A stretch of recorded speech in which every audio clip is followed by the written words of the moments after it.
ये आकाशवाणी रायपुर है। छत्तीसगढ़ी समाचार बुलेटिन के संग रामेश्वरी बघेल के जय जोहार। अब सुनाओ आज के प्रमुख समाचार। केंद्र सरकार हा घरेलू खपत बर पेट्रोल डीजल ऊपर केंद्रीय उत्पाद शुल्क में 10 रुपया प्रति लीटर के कटौती करीस।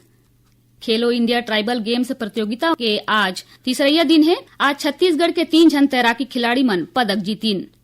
और रामनवमी के परब आज छत्तीसगढ़ के संगे जम्मू देश भर में बड़ उत्साह के संग मनाए जावत है। अब समाचार विस्तार ले। केंद्र सरकार हा घरेलू खपत बर पेट्रोल डीजल ऊपर केंद्रीय उत्पाद शुल्क में 10 रुपया प्रति लीटर के कटौती करे है। सोशल मीडिया पोस्ट में वित्त मंत्री निर्मला सीतारमण बताई कि यह निर्णय पश्चिम एशिया संकट के बीच ले गए है। डीजल के निर्यात ऊपर 21 रुपया 50 पैसा प्रति लीटर और विमान ईंधन ऊपर 29 रुपया 50 पैसा प्रति लीटर शुल्क लगाए गए है। वित्त मंत्री कहिन कि सरकार हा ये सुनिश्चित करे है कि पेट्रोल डीजल और विमान टरबाइन ईंधन की कीमत में बढ़ोतरी नहीं होही। पश्चिम एशिया में जारी संघर्ष ला चेत में राखत प्रधानमंत्री हा बैठका बलाइन, जेमा ये निर्णय लेगी कि वैश्विक स्थिति के सेती पेट्रोल डीजल और एटीएफ की कीमत में बढ़ोतरी नहीं होना चाहिए। एती लॉकडाउन की अफवाह ला निराधार बतावत वित्त मंत्री हा लोगन ला भरोसा देवइन कि कोरोना महामारी के बेरा बने स्थिति जैसन कोनो लॉकडाउन नहीं होही।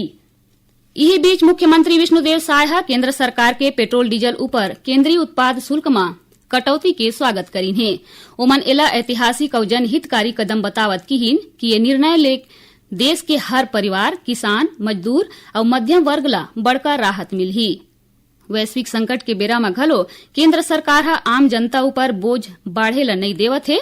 यह बड़का उद्यम है जौन आम जन ला सोझे प्रभावित करही। केंद्र सरकार हा राज्य मन बर व्यावसायिक गैस सिलेंडर के आवंटन ला बढ़ा के 70% करे के निर्णय ले है। इमाले 20% आवंटन इस्पात, ऑटोमोबाइल, कपड़ा और आने श्रम प्रधान उद्योग मन ला दे जाही। सोशल मीडिया पोस्ट में घोषणा करत पेट्रोलियम मंत्री कहिन कि एकर उद्देश्य व्यावसायिक गैस सिलेंडर के आपूर्ति ला सरल बनाना है। एमा ओ उद्योग मन ला प्राथमिकता दे जाही जिखर तीर पाइपलाइन गैस के विकल्प नहीं है।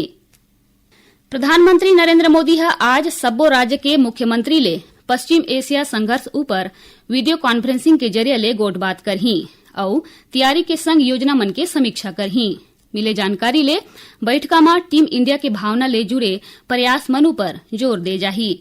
फिर आचार संहिता के सेती चुनाई होवैया राज्य मन के मुख्यमंत्री मन ये बैठका में शामिल नहीं होही। एखर ले पहली प्रधानमंत्री संसद के दोनों सदन में पश्चिम एशिया संकट ऊपर भारत के रुख ला स्पष्ट करत प्रधानमंत्री कहे रहीन कि सरकार पेट्रोल, डीजल, तेल, गैस और खाद के आपूर्ति बने ढंग ले करत है।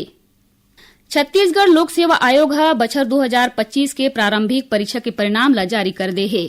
एमा मुख्य परीक्षा बर 3921 अभ्यर्थी मन के चयन करे गे है। आयोग ले मिले जानकारी ले मुख्य परीक्षा 16 ले 19 मई के बीच आयोजित होही। रेल पटरी पार करत बेरा होवैया दुर्घटना ला रोके बर रेल मंत्री देश भर में पुल पुलिया निर्माण के निर्देश देन है। रेल मंत्री अधिकारी मन ले अवैया 5-6 बछर में ये कारज ला पूरा करे बर घलो किहिन है। रेल मंत्री यहू किहिन कि पुल पुलिया के डिजाइन ऐसे ढंग ले बनाए जाए जेखर ले जल भराव जैसन समस्या झन होए। यही बीच रेलवे गर्मी के दौरान यात्री मन के उपराहा भीड़ के सेती दुर्ग ले हरिद्वार के बीच 11-11 फेरा बर समर स्पेशल ट्रेन चलाए के निर्णय ले है। ये रेलगाड़ी 19 अप्रैल ले 28 जून तक हर इतवार के चलही। छत्तीसगढ़ी समाचार बुलेटिन आप मन आकाशवाणी रायपुर ले सुनत हव। छत्तीसगढ़ के खबर ले है आपकी वास्ता और खबर के विश्वसनीयता ले है हमार वास्ता। आकाशवाणी समाचार रायपुर के प्रादेशिक समाचार बुलेटिन के संगे संग हमार समसामयिक कार्यक्रम आप रेडियो के संग अपन मोबाइल में घलो सुन सकत हो। आकाशवाणी समाचार फेसबुक, ट्विटर और यूट्यूब में घलो हावय। हमार फेसबुक पेज हरे Chhattisgarh news on AIR, Twitter handle CGAIR news और हमार यूट्यूब चैनल हरे छत्तीसगढ़ AIR न्यूज। तो अब रेडियो के संगे संग आपके मोबाइल के माध्यम ले हम आप तक पहुँचत हन। छत्तीसगढ़ के हर खबर पर सुनत रहो आकाशवाणी समाचार। अब आगू बढ़थन बाचे समाचार कोती। खेलो इंडिया ट्राइबल गेम्स प्रतियोगिता के आज तीसरा दिन है। आज छत्तीसगढ़ के अनुष्का भगत महिला वर्ग के 50 मीटर तैराकी के स्पर्धा में रजत और निखिल खलखोहा यही स्पर्धा के पुरुष वर्ग में कांस्य पदक जीते हैं। उन्हें न्यासा पैकरा 100 मीटर तैराकी के बटरफ्लाई वर्ग में कांस्य पदक जीतीस। आज फुटबॉल के महिला वर्ग के ग्रुप स्टेज मुकाबला में झारखंड असम ला 1 के मुकाबला 9 गोल ले हरा दिस।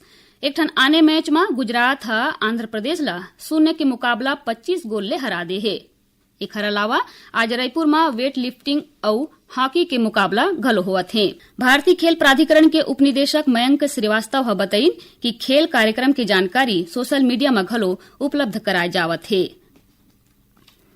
रामनवमी के पर्व आज छत्तीसगढ़ के संगे संग जम्मो देश भर में बड़ उत्साह के संग मनाए जावत है। ये मौका में राष्ट्रपति, प्रधानमंत्री और छत्तीसगढ़ के राज्यपाल रमेन डेका और मुख्यमंत्री विष्णुदेव साय घलो रामनवमी के बधाई देन है।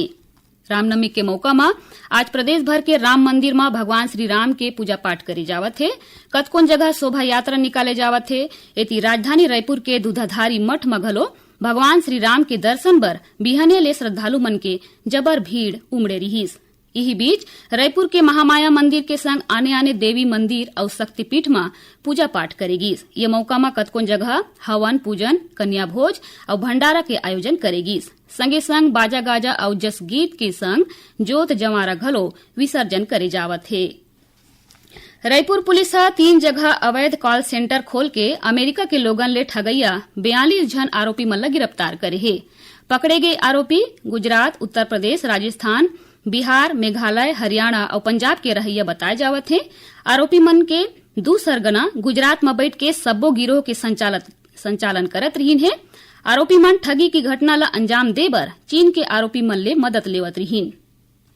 मिले जानकारी ले क्राइम ब्रांच और साइबर टीम ला गंज थाना इलाका के एक ठन कॉम्प्लेक्स में अवैध कॉल सेंटर संचालन की सूचना मिले रही से यही बेरा मौका में छापा मार के आरोपी मन ला रंगे हाथ पकड़ीन। जांच के बेरा आने आने अब्बड़कन फर्जी दस्तावेज घलो जब्त करेगी। एती न्यू राजेंद्र नगर इलाका में घलो पुलिस छापा मार के कतकोन जन आरोपी मन ला गिरफ्तार करे है। महासमुंद जिला में एंटी नारकोटिक्स टास्क फोर्स और सिंघोड़ा थाना पुलिस संयुक्त कार्यवाही करत 6 जन अंतर्राज्यीय गांजा तस्कर मन ला गिरफ्तार करीन। इखर मन ले 1 करोड़ 12 लाख रुपया ले ज्यादा के 2.25 कुंटल गांजा जब्त करेगी। गिरफ्तार आरोपी मन मध्य प्रदेश और उत्तर प्रदेश के निवासी बताए जावत हैं। पुलिस आरोपी मन के 2 ठन गाड़ी और 6 ठन मोबाइल घलो जब्त कर ले है। और अब पेश है मौसम के हाल।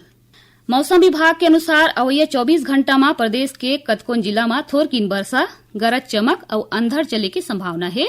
खासतौर ले मध्य और दक्षिण छत्तीसगढ़ में वर्षा के असर ज्यादा देखे बर मिल सकत है। मौसम विभाग 1-2 जगह गाज और करक गिरे के घलो चेतावनी दे है। यही बीच राजधानी रायपुर के संग कतकोन जगह आज मंझनिया पानी गिरे के खबर मिले है। उन्हें महासमुंद में करा गिरीस। और अब थोरकुन समाचार सार में। राज्य सरकार पुलिस विभाग के बड़का अधिकारी आईजी रतनलाल डांगी ला निलंबित कर दे है। ये कार्यवाही उनकर आपत्तिजनक फोटो सोशल मीडिया में बगरे के बाद करेगी। और बिलासपुर एसीबी के टीम मुंगेली जिला के अचानकमार टाइगर रिजर्व के सुरही में पदस्थ रेंजर पल्लव नायक और डिप्टी रेंजर मनीष श्रीवास्तव ला 50,000 रुपया रिश्वत लेवत रंगे हाथ गिरफ्तार करी। और आखिर में प्रमुख समाचार एक घाव फेर। केंद्र सरकार घरेलू खपत बर पेट्रोल डीजल ऊपर केंद्रीय उत्पाद शुल्क में 10 रुपया प्रति लीटर के कटौती करीस। खेलो इंडिया ट्राइबल गेम्स प्रतियोगिता के आज तीसरा दिन है। आज छत्तीसगढ़ के 3 जन तैराकी खिलाड़ी मन पदक जीतीन। और रामनवमी के पर्व आज छत्तीसगढ़ के संगे जम्मो देश भर में बड़ उत्साह के संग मनाए जावत है। एकरे संग छत्तीसगढ़ी समाचार बुलेटिन इहे सिरावत है। जय जोहार।